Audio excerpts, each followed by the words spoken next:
कस्तो चिन्ता गरेको भनेकोमा त्यस्तो केही फरक पर्दैन क्या, त्यस्तो केही फरक पर्दैन। पारेर आउँछ त्यसपछि थाहा पाउँछ ल तपाईँले। किचकिच गरिहाल्छ।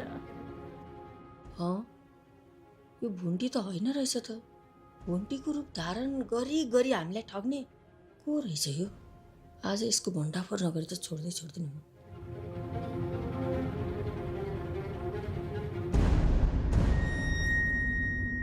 ओइ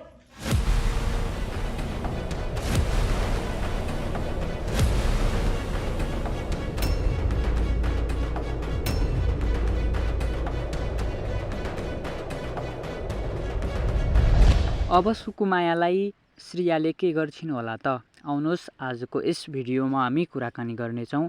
भुन्टी सिरियल 331 को नयाँ रिभ्यू एपिसोडमा तपाईहरू सम्पूर्णलाई हार्दिक स्वागत छ।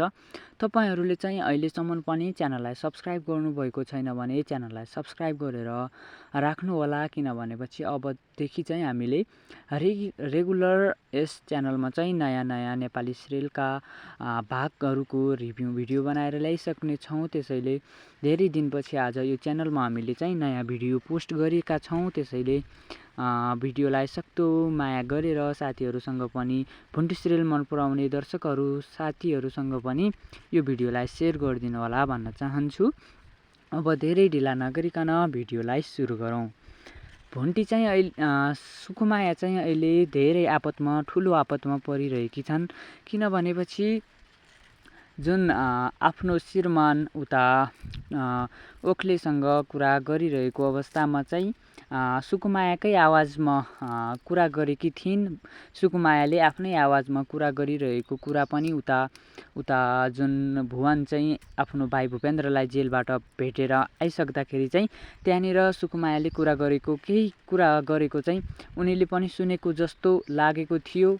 त्यो डर लागेको थियो, सुने कि भन्ने डर चाहिँ सुकुमायालाई लागेको थियो। तर उता भुवनले सुकुमायाले कुरा गरेको नसुनेपछि उनी ढुक्क भएर त्यहाँबाट घरतिर जान्छन्। घरतर्फ जाँदाखेरि चाहिँ उता भुन्टीलाई चाहिँ अब मृत्युञ्जयलाई अदालतसम्म लग्नुपर्छ भनेर चाहिँ टोकलेलाई चाहिँ फोन गरेर कुरा गर्दै गरेको अवस्थामा चाहिँ त्यति बेला नै सुकुमायाको आवाजमा कुरा गरेको देख्दाखेरि चाहिँ भुन्टीको भेषमा अर्कै स्वरले बोलाउने केटी को हो भनेर हेर्दै जाँदाखेरि चाहिँ त्यहाँ श्रिया गएपछि चाहिँ सुकुमायाले कुरा गरिरहेको कुराकानी सुनिरहेकी छन्। र त्यो कुराकानी गरेको सुन्दाखेरि चाहिँ श्रियाले अब सुकुमायालाई के गर्छिन् होला भन्ने विषयमा धेरै दर्शकहरूको मनमा कुरा खेलिरहेको छ।